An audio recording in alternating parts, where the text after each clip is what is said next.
waxaan aad u salaamayaa dhammaan madaxda halkan fadhida wasiirada qaaliga ee sharafta leh halkan fadhiya gaar ahaan wasiirka wasaaradda shaqo-gelinta iyo arrimaha bulshada agaasimaha Cabdirashiid waxa kale oo aan salaamayaa maayarka iyo barasaabka dhammaan madaxda kale halkan fadhida waxaan leeyahay assalaamu calaykum waraxmatullaahi wabarakaatuh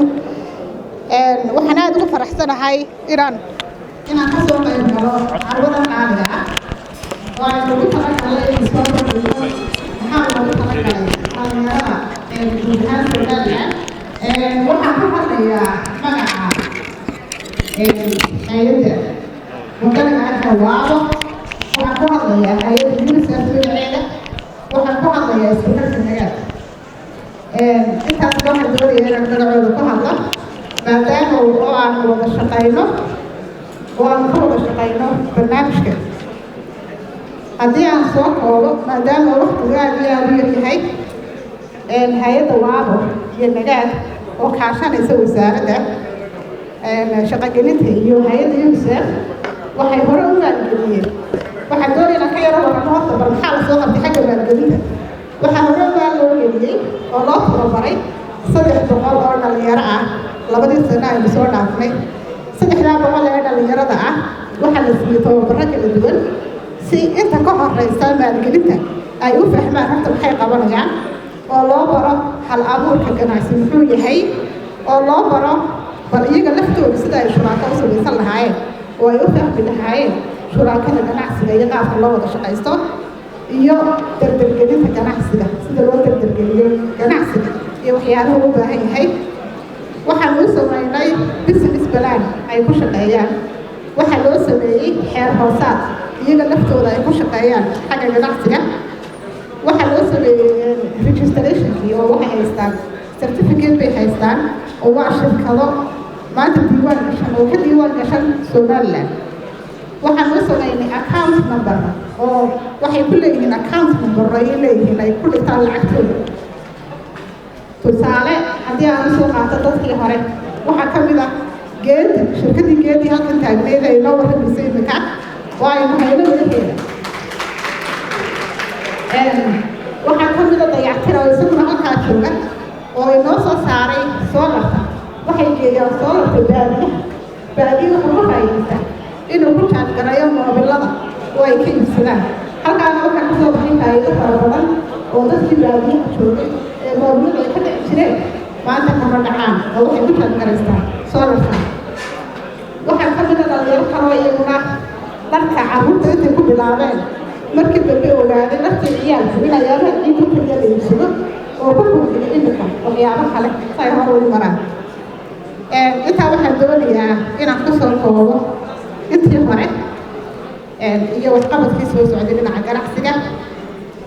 haddaba hay-adda maxalliga Waabo maxay qaban doontaa qorshaha soo socda sanadkan 2022 iyo 2023 anagoo kaashanayna wasaaradda shaqo-gelinta iyo arrimaha qoyska iyo hay-adda UNICEF waxay kaashan doontaa hay-adda maxalliga Waabo waxay dhalinyaro gaadhaysa 150 dhalinyaro ah guud ahaan ay maalgelin doonaan waxaan ka hadlayaa anigu waxaa weeye waa maalgelin waxay maalgelin doonaan 150 dhalinyaro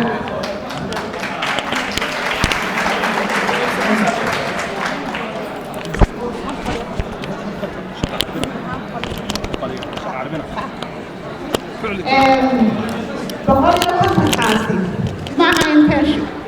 maaha dad la barayo shaqada waxa weeyaan maalgashi baa lagu sameynayaa guud ahaan waxaa doonaya in la cayimo maxay yeelanaysaa dadka amase gobolka interned anigu odhan maayo gobolka ragge waxaa leeyahay gobolka lagu xaqira haweenka xaggee lagaga tegi haweenkii quraca waxay yeelan doontaa 40 dhalinyaro ah oo la maalgelinayo oo la tababari doono oo la bari doono xirfadaha ganacsiga waxaan ku soo dhaweynayaa inay nagala qayb qaataan soo xidhitaankooda wasaaradda qoyska arrimaha bulshada madaxda gobolka maayarka iyo barasaabka وعلى نحي وحنوط عن نحي قاب في وصف لها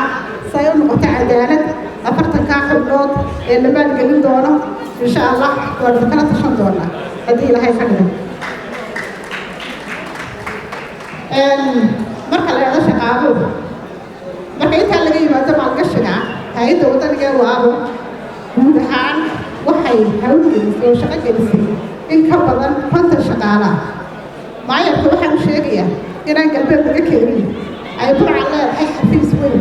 oo shaqaalaheedii leh oo waaba leedahay oo si fiican u shaqeeya insha allah soo booqan doontaa diinaha ka dhigo gudahaan maadaama waqtigu yaryahay waxaan ku gabagabaynayaa anigoo aad ugu mahadnaqaya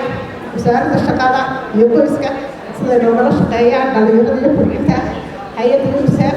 oo allahi la-aanteed maanaan soconeen iyo hay-adda maxalliga waaba in 40 xubnood iyadoo koox la isugu xili doono degmada burca ama gobolka togdheer aanu maalgelin doono insha allahu tacaala